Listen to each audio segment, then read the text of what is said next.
momento, nós te pedimos no nome de Jesus. Todos digam amém.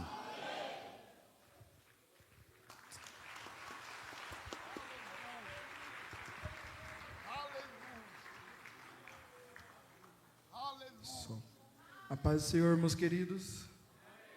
Queria que todos que têm a Bíblia abrissem no livro de Joel, capítulo de número 2. Nós vamos ler o versículo de número 1, o versículo de número 15 e após o 28 e o 29. Joel, capítulo de número 1, no capítulo de número 2, versículo de número 1. Logo após nós iremos para o 15, depois nós vamos para o 28, para o 29. Enquanto os irmãos procuram, gostaria de agradecer ao pastor dessa casa, o pastor André, pela oportunidade de estar ministrando aqui, ao pastor Tiago, meu presidente, pela oportunidade, a toda a liderança dos jovens, por me convidarem para estar ministrando a palavra de Deus aqui nessa noite. Hoje, quem me acompanha é o meu grupo de jovens, ao Magic. Aí sim, estamos aqui para a glória do Senhor. E cremos que Deus fará algo maravilhoso nesse lugar. Joel, capítulo de número 2, versículo de número 1. Todos que encontraram, digam amém. Amém. Assim está escrito na minha versão: tocai a trombeta em Sião, e clamai em alta voz no meu santo monte. Tremam todos os moradores da terra, porque o dia do Senhor vem, já está perto. Versículo de número 15. Assim está escrito na minha versão: tocai a trombeta em Sião, santificai um jejum, convocai uma assembleia solene. Versículo de número 28 e 29. E há de ser que depois derramarei o meu espírito sobre toda a carne. Vossos filhos e vossas filhas profetizarão, os velhos terão sonhos e os jovens terão visões. E também sobre os servos e sobre as servas naqueles dias derramarei o meu espírito. Aleluia. Se assentem, por favor. Eu iria ministrar outra mensagem aqui nessa noite, mas Deus me fez ser fiel ao tema proposto. Então o tema da mensagem dessa noite é: sem renúncia não há avivamento. Antes de iniciar a mensagem, o Mike que já está acostumado com isso, mas eu gostaria de pedir algo para todos os irmãos que estão aqui. Eu gostaria que vocês prestassem o máximo de atenção possível na introdução da minha mensagem, porque se vocês não entenderem a introdução, talvez a mensagem perca o sentido que ela deveria ter no coração de vocês. Então, nesse início, eu gostaria de muita atenção da igreja, e logo nós vamos caminhando no texto, em nome de Jesus, amém? Vamos lá. Confesso para vocês que, embora eu seja muito chamado para pregar em janeiros proféticos, em campanhas de 12 dias, em trabalhos específicos que dizem que o nosso ano será de uma determinada maneira, eu tenho muita dificuldade para acreditar que uma virada de ano, somente pelo fato do ano virar e nós estarmos fazendo aquele culto, o nosso ano será daquela forma. Digo isso porque já fazem 10 anos que eu ministro e eu já preguei em diversas campanhas dessas, e inúmeras vezes eu ministrei em cultos como esse e o meu ano não foi igual à minha ministração. Já ministrei em ano de bênção e o meu ano foi uma tribulação. Já ministrei no ano profético da prosperidade e a minha conta no banco estava a menos 300, 400, 500 reais. Tenho muita dificuldade para acreditar nisso. Mas eu confesso para vocês que esse ano eu sinto que há algo diferente acontecendo. Embora eu não acredite muito nisso, eu creio que esse ano, o ano de 2025, Deus está nos chamando para entrar em um novo tempo com Ele. Eu creio que é perceptível para nós. Olha o culto que nós tivemos aqui hoje, avivado, com a presença de Deus, um derramar do Senhor. Eu creio que é perceptível a todos os irmãos que nós estamos entrando em uma atmosfera espiritual que 3 anos atrás nós não tínhamos mais. Eu me recordo que 3 anos atrás, nos nossos cultos, depois do período da pandemia, ou até mesmo antes da pandemia, nós nos esforçávamos muito para que acontecesse alguma coisa simples na igreja, para que a glória se manifestasse, para que tivesse algum batismo com o Espírito Santo. Mas esse ano eu tenho a impressão que as coisas estão um pouco quanto diferentes. Nós cantamos hinos simples e Deus desce.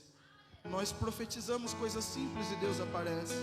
Nós estamos em cultos como esse, palavras simples algumas vezes são liberadas, e nós percebemos que a atmosfera muda. É o nosso Deus quem está nos chamando para entrar em um novo tempo.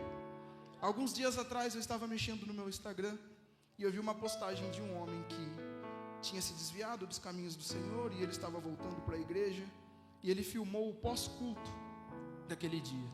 Ele disse: já faz 20 minutos que eu estou aqui, e olhem como a igreja está. A igreja estava tomada pelo Espírito Santo. Os jovens estavam falando em línguas, alguns profetizando, outros caídos no chão. E ele falou, no texto que ele escreveu, ele falou que ele já viveu algo parecido quando a sua avó nos anos 2000 levava ele à igreja. Grande avivamento dos anos 2000, um avivamento musical, onde as igrejas eram varridas pela presença de Deus, varridas pelo profético, varridas por uma atmosfera espiritual que nós tínhamos às vezes dificuldade de compreender o que estava acontecendo, de tão esquisito que algumas vezes era. Ele escreveu no seu texto, e eu me recordo muito bem, ele falou: se acostumem, porque eu sinto que daqui para frente as coisas começarão a ficar esquisitas. Vocês vão ver jovens caídos chorando no finais de culto. Vocês vão ver adultos que não tinham a menor probabilidade de pisar em uma igreja entrando. Vocês verão drogados entregando drogas no altar. Vocês verão pessoas com depressão entrando em um culto e no outro falando que não choraram mais depois daquele culto. Tudo porque Deus está nos chamando para um novo tempo. É tão perceptível isso, e é tão claro, que nós precisamos ter algo na nossa mente quando nós falamos dessa entrada nesse novo tempo. Se nós estamos entrando em um novo tempo, nós precisamos entender que o nosso inimigo não ficará parado, olhando para a gente e dizendo: parabéns, entrem nesse novo tempo, glorificado seja Deus, entrem nessa atmosfera. Não, muito pelo contrário. O nosso inimigo, mais do que nunca, está tramando contra a igreja e se preparando para avançar contra nós, para impedir que a gente alcance essa nova estação que o nosso Deus está nos conduzindo e nos levando. O que destrói o meu coração e o que me machuca muitas vezes é que eu vejo pessoas que fazem parte da igreja, participam do culto, fazem todas as coisas junto com a gente, e elas estão sendo atacadas, mas elas não percebem que, se elas se entregarem um pouco mais, talvez o ataque cesse. Se elas buscarem um pouco mais, talvez essa atmosfera maligna que as atinge, talvez cesse. O que o inimigo está tentando tirar do nosso coração nesse tempo é que nós somos guardados por Deus. Ele quer que nós nos esqueçamos disso. Ele quer que a gente olhe para a vida e fale: Deus, porque o Senhor permite que coisas assim aconteçam, Deus? Porque o Senhor permite que a vida aconteça dessa forma, Deus? Porque o Senhor permite que as coisas saiam do controle, quando na verdade, o que nós deveríamos ter em mente é que, a todo momento que o inimigo se levanta contra nós, Deus ainda está nos guardando nele, contra o ataque do inimigo. O salmista, no Salmo de número 23, foi muito feliz em sua declaração, e ele diz que: ainda que eu ande no vale da sombra da morte, eu não preciso temer mal nenhum, porque eu sei de uma coisa: o meu Deus está comigo. O que o salmista estava declarando é: eu não estou vendo Deus comigo, eu não estou sentindo Deus comigo, mas eu tenho a consciência de algo que não pode ser retirada de mim. Ainda que eu ande no vale de sombra e de morte, eu não desprezo os verdes pastos verdejantes, eu não desprezo as águas tranquilas, eu não desprezo a temporada de paz, porque eu sei de uma coisa: o meu Deus ainda está comigo. No começo dessa mensagem, eu gostaria de declarar ao coração da igreja aqui nessa noite, que não importa o que o inimigo esteja fazendo contra você, não perca da sua mente: o seu Deus está contigo. Não importa o nível do ataque que Satanás tenha levantado contra você, não perca acerca da sua consciência uma realidade, que é a realidade que nós vivemos em Deus, que é o que? O nosso Deus ainda nos guarda e nos protege em qualquer situação. Eu não sei para quem é, mas Deus manda eu declarar nessa noite ao coração de alguém: tenha convicção de algo. 1000 podem cair do seu lado, 10.000 à sua direita, mas você não será atingido. Tenha convicção de algo. Uns confiam em carros, outros em cavalos, mas nós faremos menção do nome do Senhor. Deus está dizendo nessa noite: enquanto o inimigo avança, eu te protejo. Enquanto ele te ataca, eu te guardo. Enquanto ele investe, eu sou aquele que cuida de você. Ele é o nosso Deus que nos guarda e nos protege a todo momento. Mas essa semana subiu uma grande questão no meu coração. Quando o inimigo nos ataca, nós sabemos que nós temos a proteção de Deus. Mas e quando o ataque vem de Deus? E quando ele nos fere? E quando ele nos machuca? E quando ele toca em áreas que... Aqui, Deus, é sério? Desse jeito, Pai? É verdade que o Senhor vai fazer isso? Nós precisamos entender algo. Deus está nos conduzindo e nos chamando para essa nova estação. E Ele arranjou 2 formas de fazer isso. E nós precisamos responder a esse chamado de Deus. Eu gostaria de pedir para a mídia, consegue colocar aqui para mim Romanos 11:11? A primeira forma com a qual Deus nos chama para perto de Ti, e Ele nos conduz para essa nova estação que nós estamos entrando, é o que Paulo escreve para a igreja de Roma, dizendo a respeito dos ímpios: digo, pois, porventura, tropeçaram para que caíssem? De modo nenhum, mas pela queda veio a salvação aos gentios, para os incitar aos ciúmes. Esse texto me chama a atenção, porque a primeira forma que Deus arranja para nos conduzir de novo ao caminho e à direção que Ele tem para nós é com ciúmes. O que o apóstolo Paulo está dizendo aqui é que a igreja, que Deus veio para os seus, mas os seus os rejeitaram, e agora Deus abriu a salvação para todos aqueles que crerem em Jesus. E essa salvação não veio para nós, para que os gentios, para que o povo que Deus veio para salvar permanecesse distante dele para sempre. Não. Essa salvação veio a nós porque Deus ainda tem um povo que é o povo dele, mas Ele está nos usando para que isso gere ciúmes neles, e eles tenham vontade de vir até a presença do Senhor. Tem uma história muito conhecida que diz a respeito disso. Já ouviram falar de Ana e Penina? Uma podia ter filhos, a outra não, e uma sempre ciumava a outra a respeito dos filhos, até que um dia esse ciúmes tomou tanto o coração de Ana que ela decidiu fazer algo que ela nunca tinha feito. Esse ano eu vou para o templo, e esse ano eu vou clamar por um filho, e Deus me dará esse filho. E ela vai ao templo, e a oração dela é: Deus, se o Senhor me deres um filho, eu darei ele ao Senhor, e ele será entregue na sua casa, e ele servirá na sua obra para sempre. Calma aí.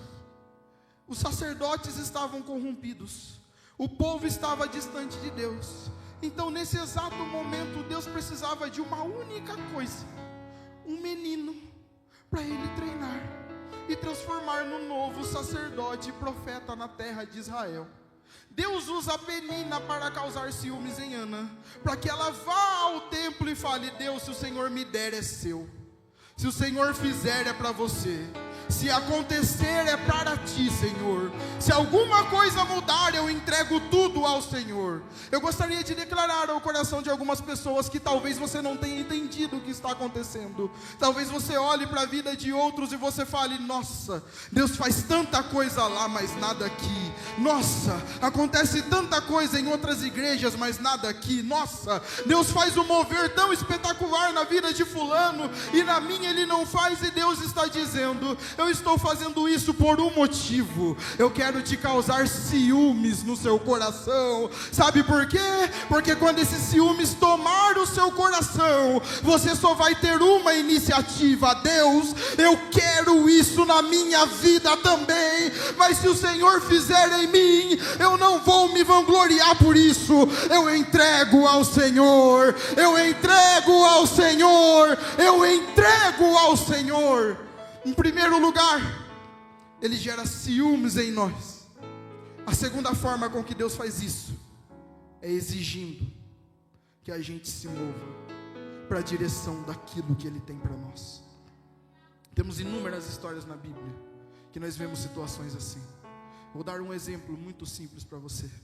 Jó era um homem que servia a Deus, era temente, tinha tudo, mas infelizmente Jó estava acomodado demais.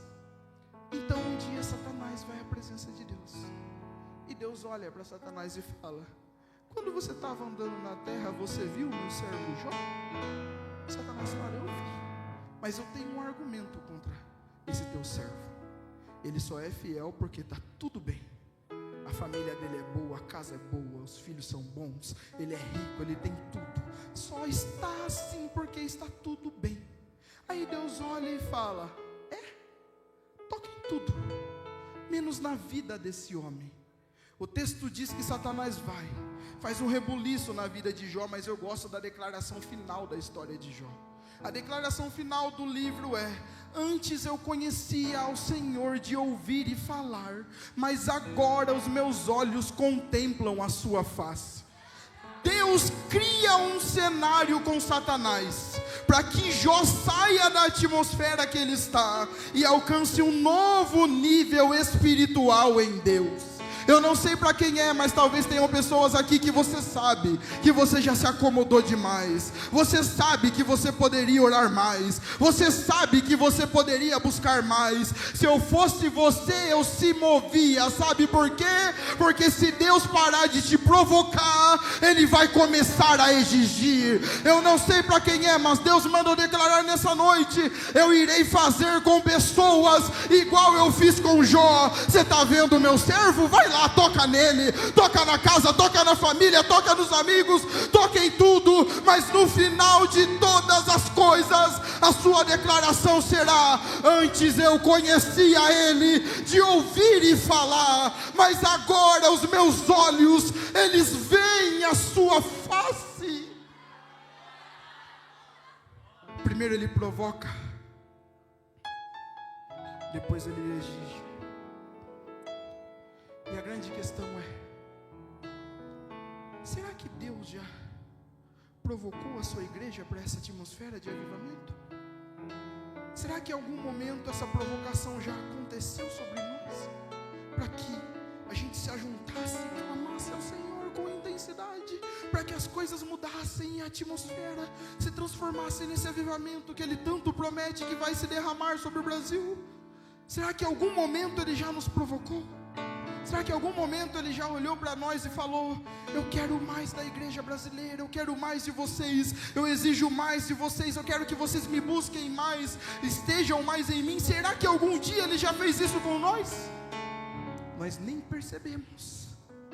Mas anos atrás saiu uma notícia no jornal: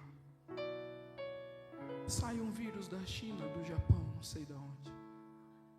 Vamos fechar os aeroportos aqui nesse local, mas vai ser algo momentâneo. Algo momentâneo se tornou em precisamos usar máscaras. Precisamos usar máscaras se tornou precisamos fechar todos os estabelecimentos públicos. Fechar todos os estabelecimentos públicos se tornou em 1 ano, 2, 3. E o que nós fizemos? Exatamente isso. Nada. Deus nos provocou. Ele já havia prometido o avivamento, e Ele nos provocou. Após a pandemia, será que Deus continuou nos provocando de alguma forma? Se o seu Instagram é minimamente crente, eu garanto que você um dia já se deu com a seguinte imagem: 200 pessoas aceitam Jesus na China. Na China? Na China. Estados Estados Unidos está em um grande avivamento na universidade. 3 dias de culto sem cessar, 4 dias de culto sem cessar, quase uma semana de culto sem cessar. Índia, missionário brasileiro vai para a Índia, ou missionário estadunidense vai para a Índia. 300 pessoas aceitam Jesus, a curas, libertações, milagres acontecendo, e nós olhamos para isso e falamos: uau! Mas nós não fizemos nada. Nessa noite, eu gostaria de declarar para vocês que nós entramos em 2025 e nós estamos em um ponto decisivo. Ou nós respondemos a essa provocação e nos movemos, ou Ele vai começar a exigir de nós essa movimentação em direção a esse novo tempo que Ele deseja abrir sobre a sua igreja. Esse texto que nós lemos, o texto de Joel, é exatamente isso que está acontecendo. O povo estava vivendo um período de acomodação espiritual, financeira e em todos os sentidos. Eles viviam bem, eles viviam muito bem. Eles plantavam, Deus abençoava e eles colhiam. No próximo ano eles alargavam as coisas para eles guardarem os mantimentos, e mesmo assim não dava, porque era muita coisa que vinha, anos e anos, dobrando, e as bênçãos do Senhor estavam sobre eles, até que um dia eles começaram a relaxar, começaram a ir para o culto de qualquer jeito, começaram a viver de qualquer jeito, começaram a existir da forma que eles queriam.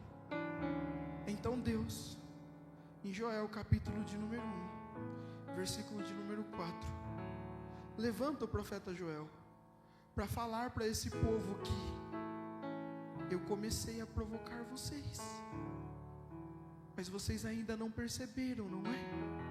Porque de um período de grande bênção, o verso de número 4 diz: o que ficou da lagarta, o gafanhoto comeu, e o que ficou do gafanhoto, a locuza comeu, e o que sobrou da locuza, o pulgão comeu.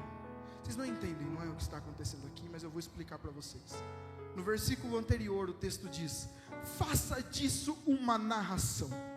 É mais ou menos o seguinte que o profeta Joel está dizendo: vocês estavam vivendo em um período maravilhoso com Deus, era extraordinário, até que um dia houve uma praga de gafanhotos, houve uma praga de lagartas. As lagartas vieram, comeram todas as coisas, e vocês olharam para o que estava comido e falaram: tem chance de restaurar a nossa colheita, é só a gente melhorar o adubo, é só a gente arrumar algumas coisas, é só a gente plantar de novo, que vai crescer e vai voltar a ter vida. Então, se a lagarta não bastou, Deus mandou o gafanhoto, e o gafanhoto comeu boa parte da sua plantação.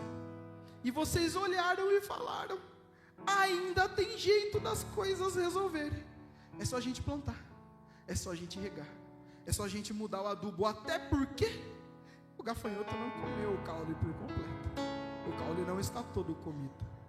O texto continua dizendo que a locuza veio. O que é a locuza? São gafanhotos maiores, e esses gafanhotos arrancaram tudo, até o caule que dava para ver. E mesmo assim vocês olharam e disseram: dá para fazer alguma coisa, a semente ainda está lá, ainda tem raízes, é só a gente regar, adubar, fazer alguma coisa que dá certo. Então Deus mandou o pulgão, e quando o pulgão vem, ele chupa toda a seiva, ele tira toda a vida. Mas mesmo assim, vocês olharam e disseram: ainda dá para a gente recuperar a nossa colheita. Vocês nem perceberam, mas Deus estava provocando vocês. Vocês nem perceberam, mas o Senhor estava chamando vocês a voltarem a ser como eram antes. O versículo de número 5, Joel dá um grito para o povo, e o grito dele é: despertai-vos, bêbados, despertai-vos. Ele chama o povo de bêbado, porque quando nós estamos bêbados, nós perdemos uma coisa: a consciência do que está acontecendo de verdade ao nosso redor. O que Joel estava olhando para eles e dizendo é: vocês não percebem, vocês não entendem, vocês não enxergam o que está acontecendo em volta de vocês, não sobrou nada e vocês não mudam. As coisas estão saindo do controle e vocês estão vivendo da mesma forma. A vida está um caos e mesmo assim vocês estão olhando e dizendo: é só arrumar um pouquinho que dá para colher a plantação de novo. Despertai-vos, bêbados. Vocês não entenderam? Não dá para fazer mais nada. Não tem mais solução. Deus cansou de provocar vocês. A partir de agora, Ele vai começar a exigir que vocês se movam. Então se abre o capítulo de número 2. E a profecia de Joel se estende dizendo: Deus vai levantar um inimigo, e esse inimigo virá fortemente contra vocês, e ele atacará vocês. E sabe o que entristece meu coração? É que enquanto eu estava lendo eu percebi algo. Esse inimigo tem características que a gente devia ter, mas a gente não tem. Ele tem características que eram para ser nossas, mas nós não a temos, porque nós perdemos com o passar dos anos. E eu olho para esse inimigo e eu falo: meu Deus, ele está fazendo tudo o que nós devíamos fazer. Meu Deus, ele está fazendo tudo o que era para a igreja estar fazendo, mas nós não temos força para fazer, ou nós não entendemos a realidade que nós estamos vivendo. O versículo de número 4 diz o seguinte: a sua aparência é como de cavalos, e como cavaleiros assim correm. Ele é rápido, ele é veloz. Vocês nem perceberam, não é? Mas a ideologia de gênero já ganhou da gente. Já entrou nas escolas, está invadindo igrejas. E o que a gente está fazendo? Só podemos existir porque eles são rápidos. Você nem percebeu, não é? Mas dá uma procurada naquele irmão que faz tempo que não vem na igreja. Foi rápido demais, e nós demoramos para perceber. E quando nós percebemos, foi quando nós fomos fazer conta de membros, e nós falamos: nossa, diminuiu 20. E eles foram mais rápidos do que nós, muito mais rápidos. O versículo de número 5 diz o seguinte: como o estrondo de carro irão saltando sobre os cumes dos montes, como um ruído da chama de fogo que consome a prama, como um povo poderoso posto em ordem de combate. Eles são barulhentos. Eles são barulhentos. Eles andam pelos montes e fazem barulho. Eles são barulhentos. E eles são tão barulhentos que nós carregamos a verdade e eles a mentira, e a mentira deles parece uma verdade, e a nossa verdade parece uma mentira, porque nós não temos força para gritar, para dizer aquilo que Deus mandou dizer, para proclamar ao mundo aquilo que Deus mandou declarar. Eles são barulhentos, mais barulhentos que nós. Eles são tão barulhentos que se você falar de Jesus na escola, alguém se levanta e fala: é mentira, e você fica quieto, porque eles são mais barulhentos que nós.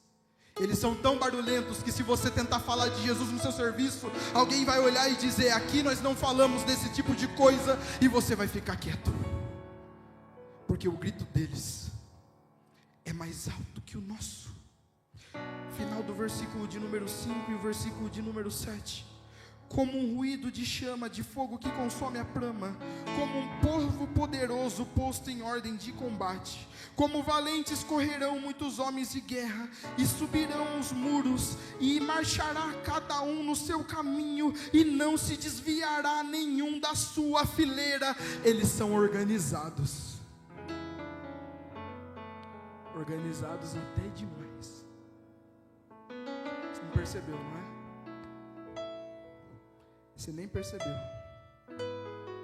mas a nossa desorganização está afetando o progresso do Evangelho. Hoje nós viemos conversando no ônibus, eu estava conversando com o Richard, e ele falou para mim: nossa, aquele menino, o missionário Miguel, que fala "of the king, the power, the best".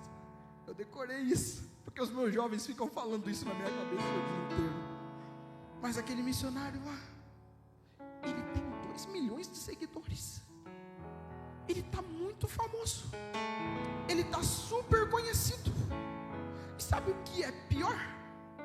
Ele não está conhecido porque os ímpios estão divulgando. Ele está conhecido porque a gente compartilha as bobeiras que ele fala. Vou fazer uma pergunta para você. Vocês já viram o meme de Umbanda? Vocês já viram o meme de Candomblé? Eu nunca vi. Porque eles são organizados. Eles são mais organizados que nós. Uma pessoa fala que um iPhone é comparado com não sei o que, a gente vai lá, olha o que essa menina está falando e posta. Uma pessoa vai lá e cai no espírito e fala que Deus desceu com o arcanjo Miguel, a gente vai lá e posta. Eles são organizados. Quantos aqui compartilharam o culto de hoje sem ninguém pedir para você compartilhar? Levante a mão para eu ver. Pouquíssimos. Eles são assim. Você posta, eu compartilho. Você fala, eu reafirmo o que você falou. Você faz, eu confirmo. Você vai lá e a gente vai também. Nós, para divulgar um evento que nós estaríamos, alguém tem que mandar mensagem e falar: compartilha, por favor, porque é o culto da sua igreja, porque você está indo lá. Eles são organizados. Organizados. Versículo de número 8: ninguém apartará a seu irmão, marchará cada um pelo seu caminho, sobre a mesma espada arremessarão, e eles não serão feridos. Que extraordinário! Ele lança a espada, ele pula na direção da espada, e ele não é ferido. Eles são habilidosos, habilidosos até demais. Já entrou em um debate alguma vez? Eu tive a infelicidade no meu começo de conversão em entrar em um debate. Eu era novíssimo convertido. Eu tinha 1 ano de crente. E tinha um cara que era ateu, ele me adicionou no Facebook. E eu resolvi entrar em um debate com ele, porque ele comentou uma postagem minha. Tomei uma surra. Hoje em dia aparece as recordações do Facebook. Eu nem sei a data, mas todo ano eu olho e falo: hoje eu tenho resposta. Mas aquele dia eu não tinha. E já se passaram anos, 9, 10 anos, 11 anos se passaram, e eu não tinha resposta. Eles são habilidosos.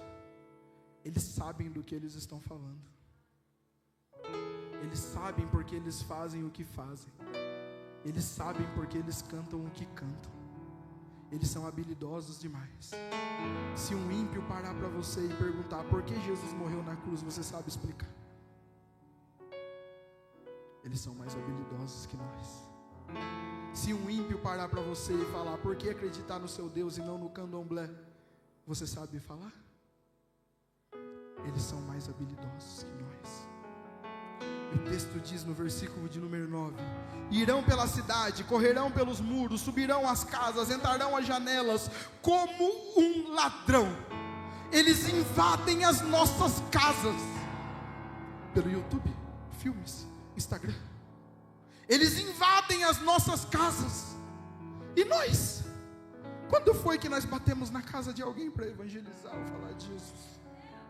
Eles invadem as nossas casas. Esses dias eu estava mexendo na internet e eu vi que tinha um filme que estava sendo cancelado e ele foi retirado da Netflix, porque pela primeira vez na história os crentes se reuniram para fazer alguma coisa boa. O filme se chamava Fred, o boizinho não binário. Eu fiquei espantado com aquilo. Eu falei: como assim Fred, o boizinho não binário? Eu fui pesquisar. Era um filme que estava no catálogo infantil da Netflix para as crianças assistirem. Eu fui procurar trechos desse filme, e em um dos trechos do filme Fred fala assim: o boi chefe disse que nós, quando nós vamos nos tornar alguma coisa importante, nós podemos ser aquilo que nós quisermos, porque importa para nós como nós nos sentimos, do que aquilo, da forma que nós nascemos. Eu olhei e falei: como assim?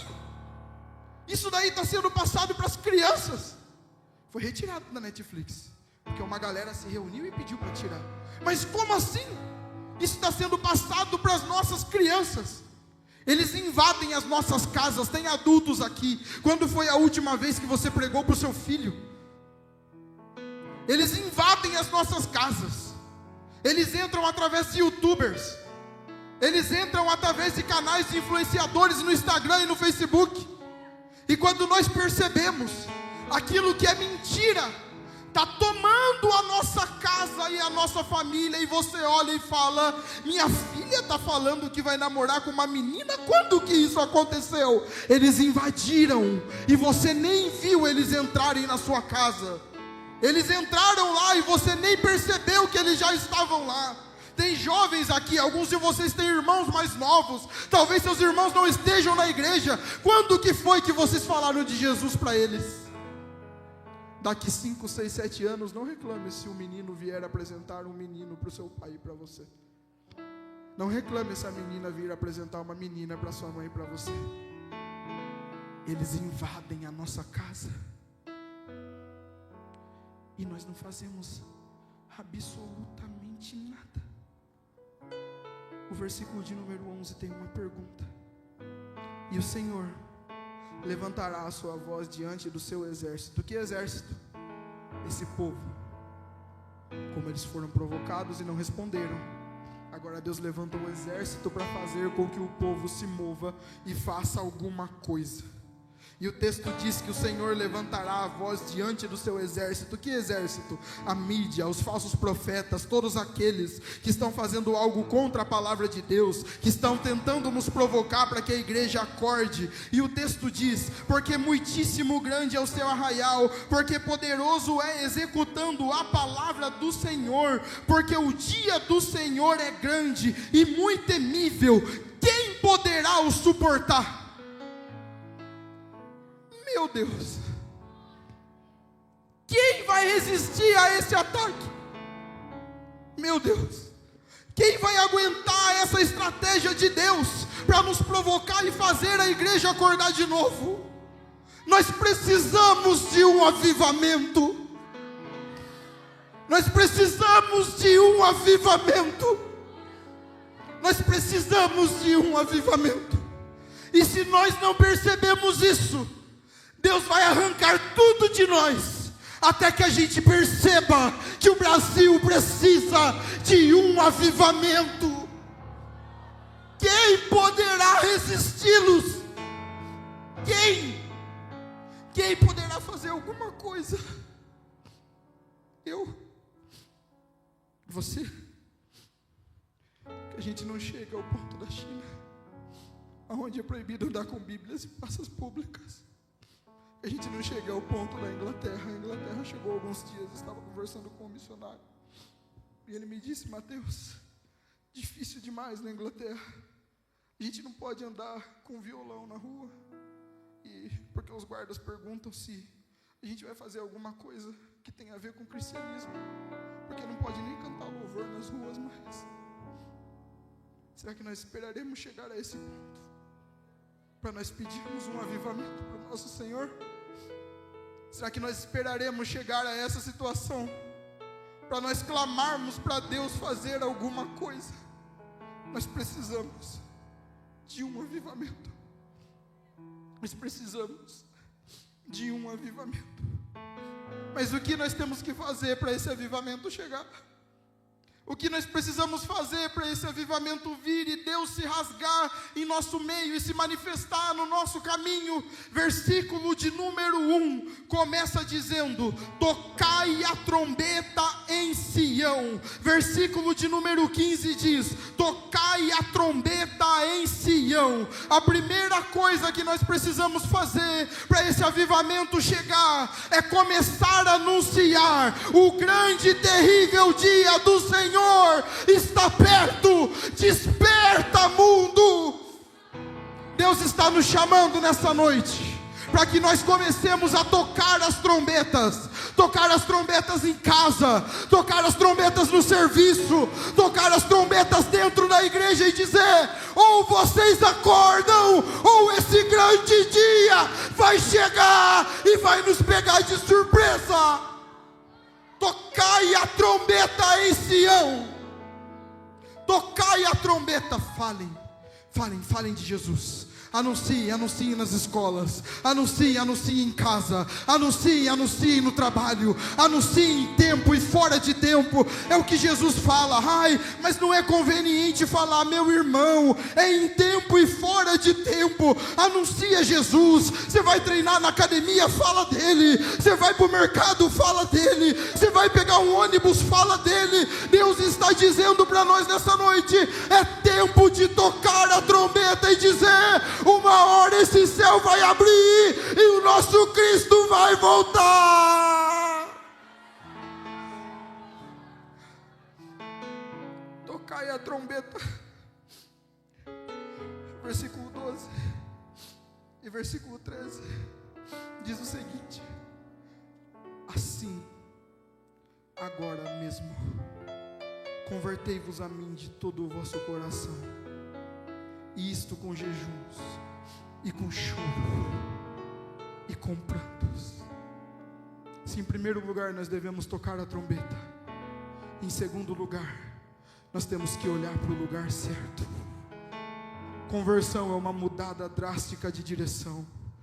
Deus está olhando para a sua igreja e falando: você vai ficar olhando para o inimigo, para o ataque, para como as coisas estão, ou irão se converter a mim com jejuns e choros e lamentos? Eu não sei para quem é, mas Deus manda eu dizer nessa noite: é hora de você voltar a olhar para o seu mestre nos momentos de adversidade. É hora de você voltar a olhar para o seu mestre nos momentos de dificuldade da vida. É hora de você voltar a olhar para o seu mestre quando as coisas saem do controle. Sabe por quê? Porque só assim o cenário poderá mudar. Deus está dizendo: olhem para mim. Mas como? O texto diz no versículo de número 13: rasgai o vosso coração e não as vossas vestes. Deus está dizendo: sem fingimentos. Que adianta chorar todo o culto e chegar em casa, xingar mãe, pai, avô, todo mundo? Que adianta ir todo o evento que a igreja tem e chegar na escola, falar palavrão, usar roupa indecente, se vestir como qualquer pessoa? De que adianta participar de tudo que a igreja faz, quando lá fora nós não somos um exemplo da verdade do nosso Senhor? Sinceridade. Sinceridade. Deus está dizendo: sinceridade. Me busquem de verdade. Vai chorar? Que seja real o seu choro. Vai clamar? Que seja verdadeiro o seu clamor. Vai pedir por mudança? Que seja sincero o seu pedido por mudança. Vai pedir para que Deus se manifeste? Que seja sincero o seu pedido. Não rasguem as vossas vestes, mas rasguem o vosso coração. O texto diz, no versículo de número 16 e no versículo de número 17: congregai o povo, santificai a congregação, ajuntai os anciões, congregai as crianças, os que mamam, saiam os novos da sua recâmara, e a noiva do seu aposento, chorem os sacerdotes, ministros do Senhor, entrem no alpendre e o altar e digam: poupa o teu povo, ó Senhor, e não nos entregue na herança do opróbrio, porque os gentios os dominam. Porque diriam os povos: aonde está o teu Deus? Terceira coisa que Deus quer de nós: expectativa. Não adianta de nada clamar se você não acredita que Deus vai fazer alguma coisa. Não adianta de nada pedir para que esse avivamento chegue, cantar que esse avivamento está vindo, se nós não acreditamos que isso pode acontecer de verdade.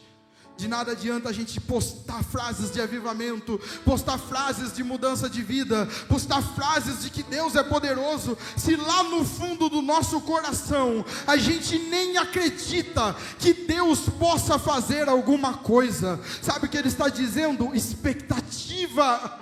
Eu ouvi um testemunho uma vez e eu nunca mais esqueci esse testemunho. Um povo estava se reunindo para orar porque fazia meses que não chovia e estava prejudicando a população local.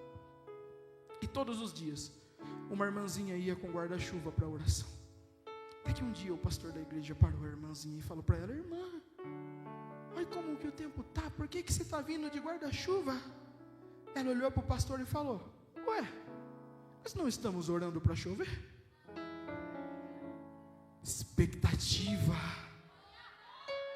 Acreditar de verdade que Deus irá descer. Acreditar de verdade que vidas irão mudar. Acreditar de verdade que Deus irá resgatar os cativos e tirará eles do inferno e os trará para o reino do Filho do seu amor. Expectativa. E quando nós cumprimos tudo isso, quando nós cumprimos todos esses pedidos de Deus, o versículo de número 18 diz o seguinte: então o Senhor se mostrou zeloso da sua terra e compadeceu-se do seu povo. Quando nós clamamos, quando nós temos expectativa, algo acontece. Deus se manifesta no meio do seu povo. Se eu fosse você, eu tinha glorificado a Deus por isso. Sabe por quê? Porque se você clamar de verdade, se você buscar de verdade, a Bíblia diz que clamam os justos, o Senhor os ouvirá e os livrará de toda a tribulação. A palavra diz: se o meu povo que se chama pelo meu nome se humilhar e buscar a minha face e se converter dos seus maus caminhos, eu ouvirei dos céus, eu descerei e eu sararei a sua terra. Ele vai descer, muito mais do que descer, e nos responder. O versículo de número 25 diz: e restituir-vos-ei os anos que comeu o gafanhoto, a locuza, o pulgão e a lagarta, e o meu grande exército que enviei contra vós. Sabe o que está acontecendo aqui? Um aceleramento. Se eu fosse vocês, eu tinha glorificado a Deus por isso. Sabe por quê? Porque Deus está dizendo que quando nós correspondermos àquilo que Ele está falando, as coisas que aconteceram muito devagar, acontecerão mais rápido no nosso tempo. Eu não sei para quem é, mas Deus está dizendo: há um aceleramento prestes a acontecer sobre a igreja do Brasil. O que eu espero de vocês é algo: clamem a mim com sinceridade, acreditem na minha palavra, que as coisas irão acontecer muito mais rápido. Nós nem percebemos, mas esse aceleramento já está acontecendo. Quando eu comecei a pregar, eu me recordo que o meu primeiro sermão teve 5 minutos de mensagem. Eu saí frustrado do púlpito, ainda bem que foi na minha igreja. O meu pastor completou a mensagem, ele pregou mais 10 minutos e eu percebi que ele estava completando a mensagem. Obreiros aqui atrás, eu imagino que possam dar testemunhos parecidos com o meu. Tem pessoas que nem conseguiram pregar a mensagem toda, tem pessoas que nem conseguiam falar. Nós, no nosso grupo de jovens, nós temos um costume de fazer culto no lar. Esse ano eu decidi que eu não vou pregar em nenhum culto no lar do ano. Está aí o segredo revelado para vocês, tá? Eu decidi que eu não vou pregar em nenhum culto no lar do ano, mas todos os cultos, eu coloco um deles para ministrar. E sabe o que me espanta? É que o meu primeiro sermão teve 5 minutos. A primeira vez que eu coloquei um deles para pregar, eu pensei: eu vou ter que fazer igual meu pastor fez comigo. Eu vou completar o sermão, né? E aí o menino começou a pregar. Pregou 5, 10, 15, 20, 25, 30. E eu olhei assim: mas como você pregou 30 minutos? No próximo culto eu coloquei outro. Aí já foi um pouquinho mais, pregou 40 minutos.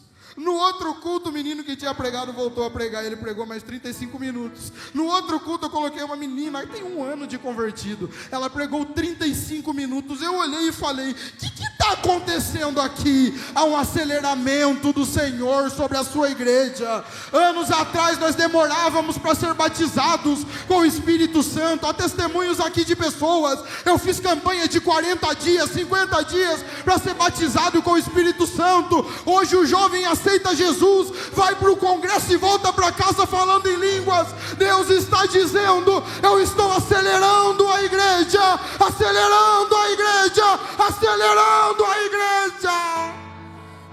Há uma graça de Deus aqui nessa noite.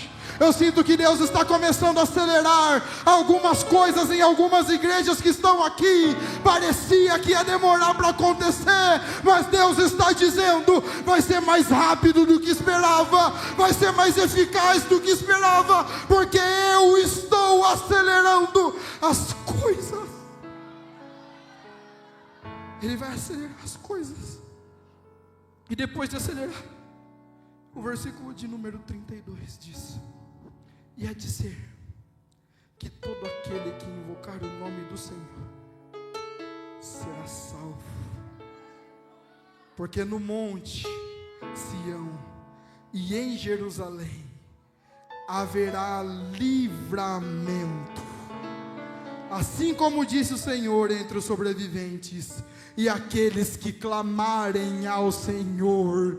Depois desse aceleramento, virá um livramento de Deus sobre nós. Se o inimigo estava nos atacando, o livramento de Deus correu sobre nós. Se o inimigo estava nos ofendendo, o livramento de Deus se derramou sobre nós. Se o inimigo estava fazendo alguma coisa contra nós, o livramento de Deus caiu sobre nós. Mas por que esse livramento veio? Por que esse livramento aconteceu? Versículo de número 28 diz: e há de ser que depois do que? Depois de clamarmos, criarmos expectativa, nos arrependemos, derramarei o meu espírito sobre toda a carne. Vossos filhos profetizarão, os velhos terão visões e os jovens sonhos. Deus está dizendo nessa noite: há um derramar esperando a igreja, e esse derramar traz o livramento, traz o livramento. Quem pode adorar? Se coloque de pé. Eu paro a minha mensagem exatamente aqui. Eu paro ela exatamente aqui. Há um chamado de Deus para nós. Há um chamado de Deus sobre nós. Ele tem o desejo de derramar algo sobre a sua igreja. Mas para esse algo acontecer, em primeiro lugar, nós precisamos nos arrepender. Nós precisamos nos entregar de verdade. Gostaria de pedir os irmãos Tavares, sabe o Preciso de Ti que vocês cantaram? Vocês podem cantar ele novamente, em nome de Jesus. Deus está fazendo um apelo muito forte ao coração de pessoas aqui nessa noite. O apelo de Deus é: você sabe que tem coisas que você precisa renunciar. Sem renúncia não há avivamento. E Deus está te chamando nessa noite para vir no pé do altar renunciar essas coisas. Talvez seja pecado, talvez sejam amizades, talvez sejam situações, mas Deus está te chamando nessa noite. Ele está dizendo: sem renúncia não há nenhum avivamento. Se você está aí nesse meio e você gostaria de vir aqui à frente, nós já temos uma jovem aqui. Venha para frente, o Espírito Santo te chama. Quando ouvirdes a voz do Senhor teu Deus, não endureçais o vosso coração. Deus está dizendo: há um avivamento prestes a acontecer. Mas para esse avivamento acontecer, é necessário uma renúncia. Eu sei que talvez alguns aqui já renunciam, mas Deus está pedindo uma renúncia maior, uma entrega maior, uma sinceridade maior.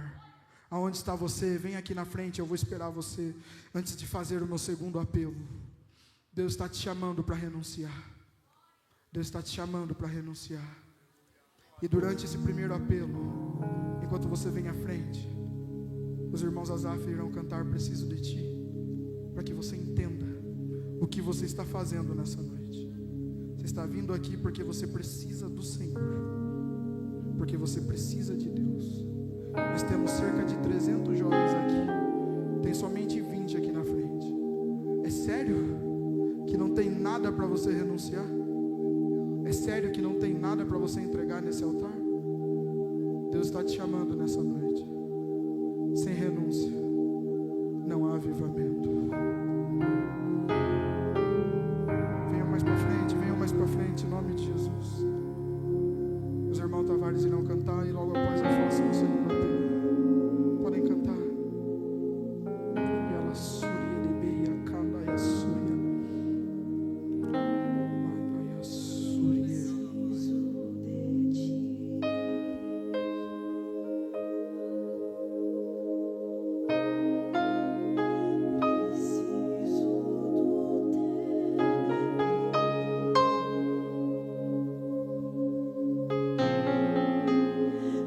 Preciso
animado com explosões na sua mensagem.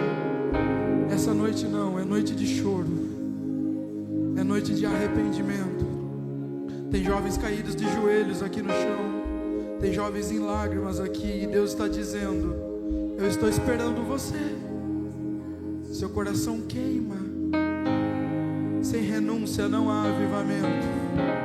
Esse apelo não é só para os jovens, é para os adultos.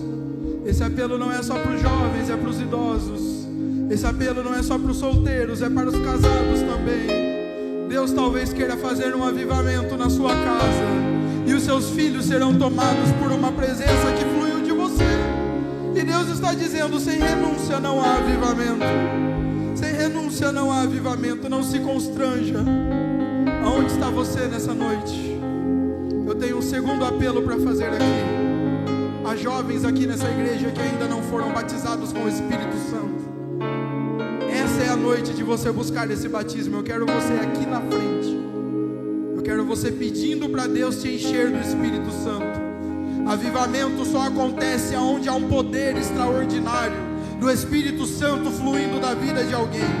E sem esse batismo, essas coisas não irão acontecer. Aonde está você? Eu quero você aqui na frente. Nós iremos orar, e você será batizado nessa noite com o Espírito Santo e com fogo. Líderes, marquem os jovens que vieram aqui na frente. Talvez algum deles você não veja falando em línguas, mas Deus vai começar a revelar coisas para eles, que você vai falar: meu Deus, essa menina mesmo, é esse menino mesmo, é ele. É porque ele veio à frente, é porque Deus derramou algo sobre ele. Tem jovens aqui, o Espírito Santo me diz: você começará a se compadecer de pessoas doentes, e Deus vai fazer você orar por elas, e elas serão curadas. E você vai olhar e dizer: meu Deus, é minha oração, meu Deus, é esse jovem. E Deus está dizendo: é ele mesmo, é ela mesma. Onde está você nessa noite? Eu quero você aqui na frente. Vem aqui na frente. É a noite de buscar essa presença de Deus. Aqueles que ainda não são batizados com o Espírito Santo, nós iremos fazer igual nós fazíamos antigamente. Eu quero vocês glorificando a Deus. Glória, glória, glória. Glorifiquem a Deus, glorifiquem a Deus, glorifiquem a Deus. Glorifiquem a Deus, glorifiquem a Deus nessa noite. Glorifiquem a Deus.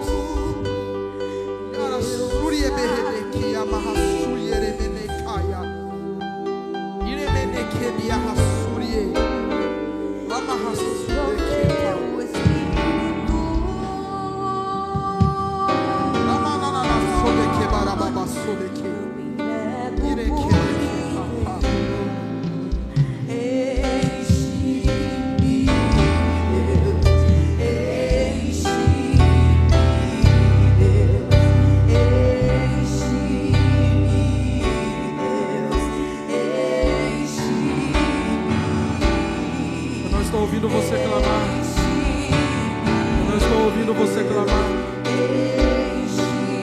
Clame com todas as suas forças. Clame essa presença do Senhor. Clame. E eu me entrego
nessa noite palavra de conhecimento, está liberado nessa noite dom de cura, está liberado nessa noite profecias, está liberado nessa noite batismo com o Espírito Santo.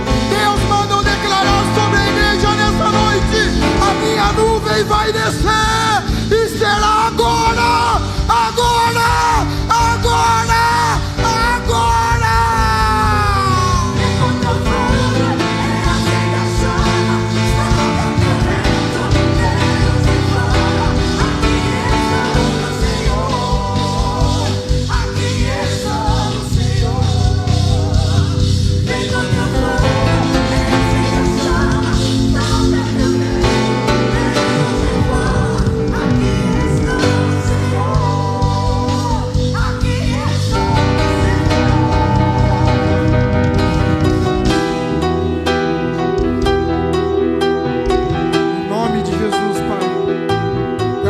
Seus filhos que vieram aqui na frente, o Senhor está nos chamando a um novo tempo, Pai, e nós responderemos a esse chamado.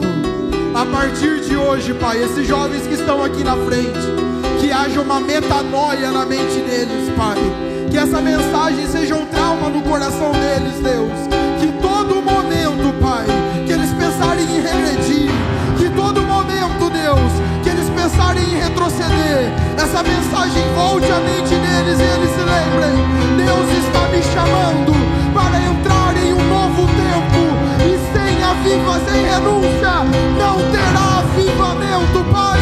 Em nome de Jesus, derrama da sua graça, derrama do seu poder, derrama do seu amor, conduz os seus filhos ao caminho que o Senhor tem para eles, em nome de Jesus, em nome de Jesus, em nome de Jesus. Canta, canta, canta, canta, canta, canta, canta, irmãos Tavares, e amarra.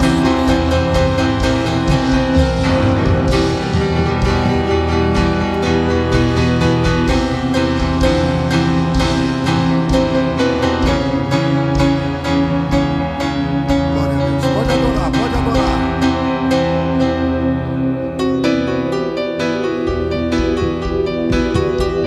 Levante as suas mãos, nós estamos encerrando.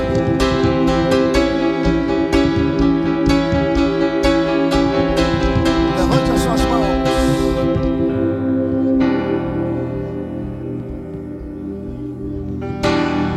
Chuva diferente agora está inundando esta igreja.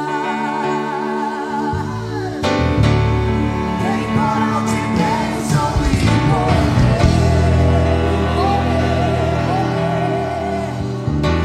Calor tão glorioso está queimando o pecado, destruindo tudo que aflige você. Criando o céu de fogo, fogo, sangue e poder. Adore! Fazer enfermidade desaparecer, pra fazer o inimigo fugir de você.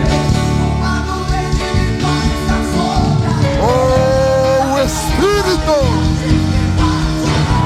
Vai chover enquanto sonha por todo lugar. E esse temor não quero sair. Olha a viragem do poder de morrer.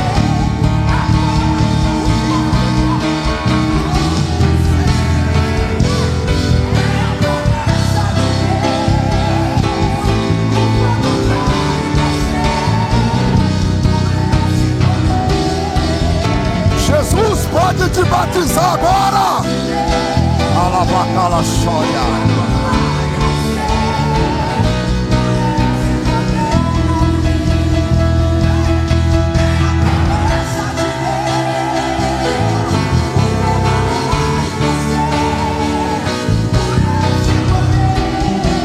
Levante as suas mãos para adorar a Ele.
Permaneça aí, irmãos Tavares.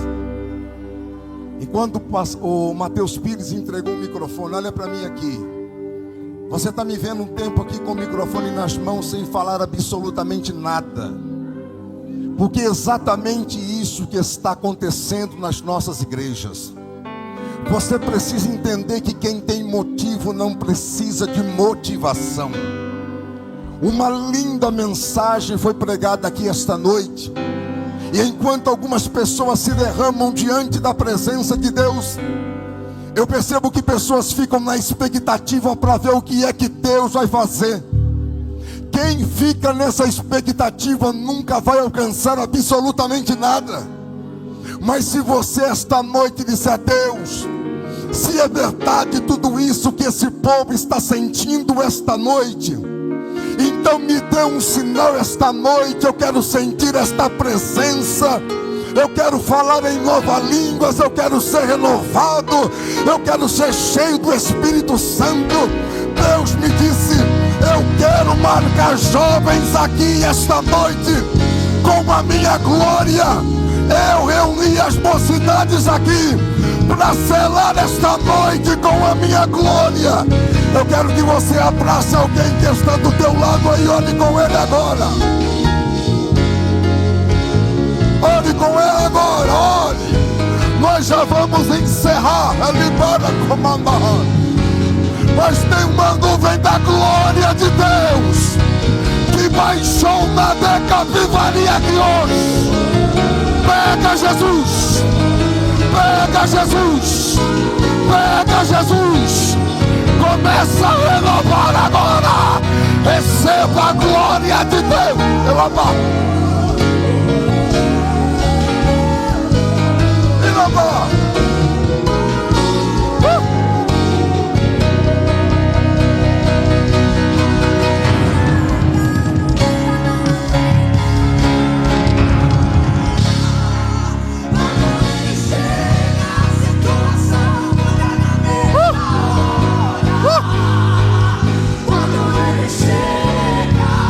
Espírito, sopra no meio da tua igreja.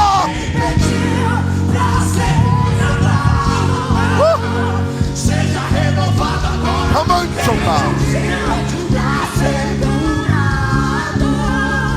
Seja curado agora. Quem pediu pra ser transformado. Se prepare. Receba a língua estranha. Receba a variedade de línguas. Receba a cura, receba o milagre. Receba a unção e a libertação. Receba a cura, receba o milagre. Receba a unção e a libertação. Receba a cura, receba o milagre. Receba a unção e a libertação. Receba a cura, receba o milagre.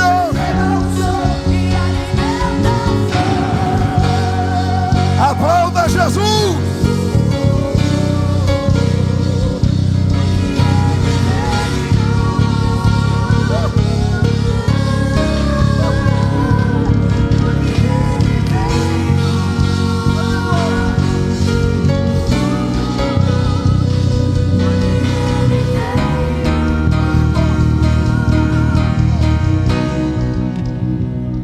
Amém. Aplauda bem forte o nome dele.